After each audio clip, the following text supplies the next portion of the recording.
Hi friends, இன்றைக்கி காயத்ரி தருண் கிச்சன்ஸில் நம்ம என்ன பார்க்க போகிறோன்னா கருணக்கிழங்கு ஃப்ரை எப்படி செய்யலான்னு பார்க்கலாம். அதுக்கு முதல்ல கருணக்கிழங்கு இந்த மாதிரி ஸ்லைஸாக கட் பண்ணி வச்சுக்கணும். கட் பண்ணிவிட்டு தண்ணியில் போட்டு கொஞ்சமாக மஞ்சள் தூள் சேர்த்துக்கணும்.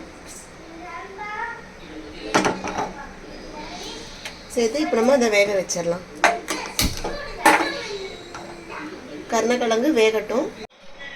கருணக்கிழங்கு பார்த்திங்கன்னா இப்போ நல்லா குக் ஆகிடுச்சு. இது ஆறட்டும். அடுத்து நம்ம என்ன பண்ணோன்னா கொஞ்சமாக மிளகாத்தூள் சேர்த்துப்போம்.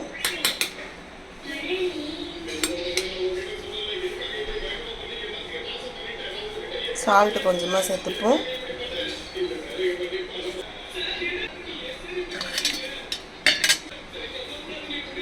புளி கொஞ்சமாக கரைச்சி வச்சுருக்கேன். கொஞ்சமாக புளி அதை இருத்தி சேர்த்துப்போம்.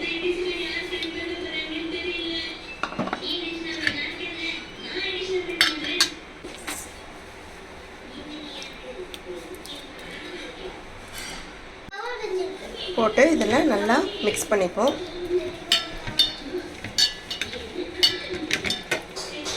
புளி சேர்த்தோன்னா புளியோட டேஸ்ட்டு அந்த கருணக்கிழங்கு ஃப்ரையில் நல்லா இறங்கி நல்லாயிருக்கும். இப்போ ஒரு பீஸாக எடுத்து நல்லா இந்த மாதிரி பண்ணி தடவி நல்லா டிப் பண்ணி வச்சிடணும். இந்த மாதிரி நம்ம புளி மிளகாத்தூளில் கருணக்கிழங்கு நல்லா டிப் பண்ணி வச்சுக்கணும். சால்ட்டு போட்டு அடுத்து நம்ம ஒரு பேனில் எண்ணெய் ஊற்றிக்கலாம். இது பார்த்திங்கன்னா ஆயில் ஹீட் ஆகிடுச்சு. போடணுன்னா இந்த மாதிரி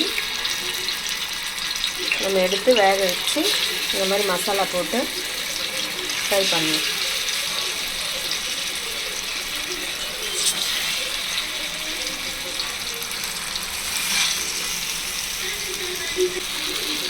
ஃப்ரை ஆகட்டும்.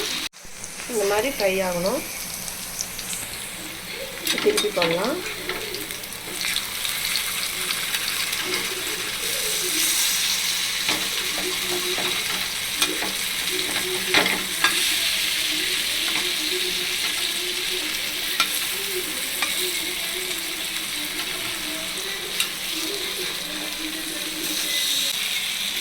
இந்த மாதிரி திருப்பி போடணும். பாருங்க, இந்த மாதிரி நான் ஃப்ரை பண்ணி எடுத்துட்டேன். சுவையான கருணக்கிழங்கு வறுவல் ரெடி ஆயிடுச்சு. இதை நீங்கள் சாம்பார், கீரை இதுக்கெல்லாம் நல்லாயிருக்கும் சைட் டிஷ்ஷாக. நீங்களும் இந்த மாதிரி ட்ரை பண்ணுங்கள் வியூவர்ஸ். லைக் பண்ணுங்கள், சப்ஸ்கிரைப் பண்ணுங்கள். தேங்க்யூ.